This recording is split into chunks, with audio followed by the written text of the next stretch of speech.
কথা দিলাম তো। কিসের স্বীকৃতি চাচ্ছ? মানে ৭১-এর তারা তো ছিল মুক্তিযোদ্ধা, তো ২৪-এর অভ্যুত্থানে যারা আহত তাদের স্বীকৃতি স্বরূপ কী নাম আসতে পারে কমেন্টে জানাইতে পারেন। স্ক্রিনের এক অংশে যে দৃশ্য দেখছেন এটা হচ্ছে আমাদের প্রধান উপদেষ্টার বাসভবনের দিকে, মানে খুব কাছাকাছি এরিয়াতে দুইটা গ্রুপ, দোনো গ্রুপে আহত। এক গ্রুপ হচ্ছে তোরা যাবি না, আরেক গ্রুপ হচ্ছে আমরা যাব। জুলাই অভ্যুত্থানের এই আন্দোলনে অনেক ছাত্রনেতার জীবন বদলে গেছে। কয়েকদিন আগেও যারা চপ্পল পরে হাঁটতেন তারা আজকে মার্সিডিজ ব্র্যান্ডের মতন দামি দামি গাড়ি, আরও এরকম বিভিন্ন প্রাড়ু চড়ছেন।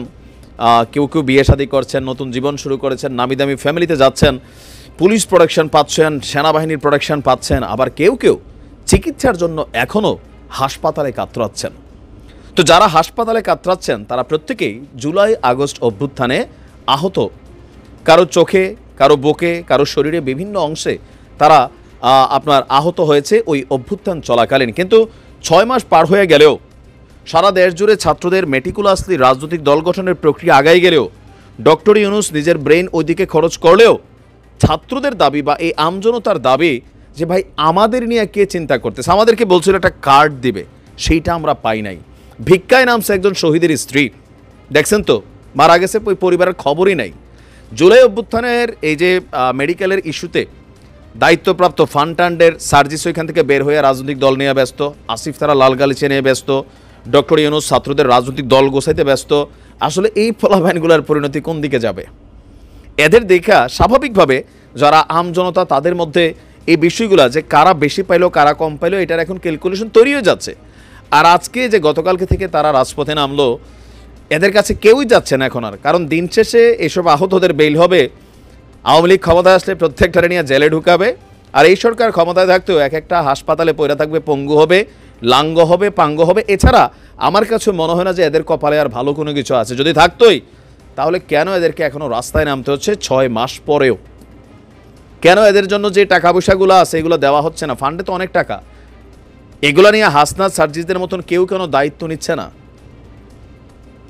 আর আজকে যমুনার দিকে তারা যখন যাইতেছিল সেইখানে দুই গ্রুপের মারামারি, পাবলিক মজা নিচ্ছে যে দেখো দেখো এই হলো এদের মুক্তিযোদ্ধা।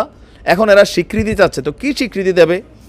এই আন্দোলনের মধ্যে আবার দেখলাম ৭ উপদেষ্টা বৈঠকে বসছে, বলতেছে এদেরকে ১০ লাখ এককালীন দেওয়া হবে, এটা হবে সেটা হবে, কথা দিলাম তো। তো কথার মধ্যে তো রয়ে গেছে এদের অভিযোগ যে কালকে থেকে আমরা রাজপথে নামছি, জনগণের কথা চিন্তা করে রাজপথ ছেড়ে দিয়েছি, কিন্তু আমাদের জন্য আসলে কারোর কি কোনো কিছু আছে আর?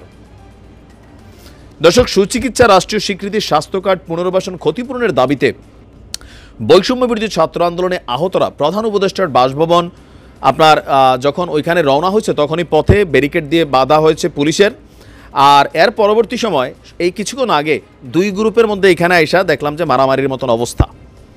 এক গ্রুপ উপদেষ্টার বাসভবন প্রোটেক্ট করতে চাচ্ছে, এরা হচ্ছে সুবিধাভোগী, আর আরেক গ্রুপ বাসভবনের দিকে অবস্থান নিতে চাচ্ছে, এরা হচ্ছে সুবিধা পাচ্ছে না। এই যে বিষয়গুলো, এগুলো বাংলাদেশের কাছে কি মেসেজ দেয় যে ডক্টর মোহাম্মদ ইউনূস নিজের জন্য মাশাল্লাহ যতটুকু করে ফেলছেন, ছাত্ররা নিজেদের আখের যতটুকু গোছাই ফেলছেন, এই পোলাপাইনগুলোর কী অবস্থা? এদের কি কোনো মূল্যায়ন হচ্ছে? কয়েকদিন পরে পরে এরা রাত্রেবেলা রাস্তায় নামে। আগে দেখতাম সার্জিস হাসনাত যাইতো, ফুটবল খেলতো, এখন আসলে এদের এইসব খেলাখেলির টাইম নাই। তো এদের আসলে বিষয়গুলো দেখবে কে?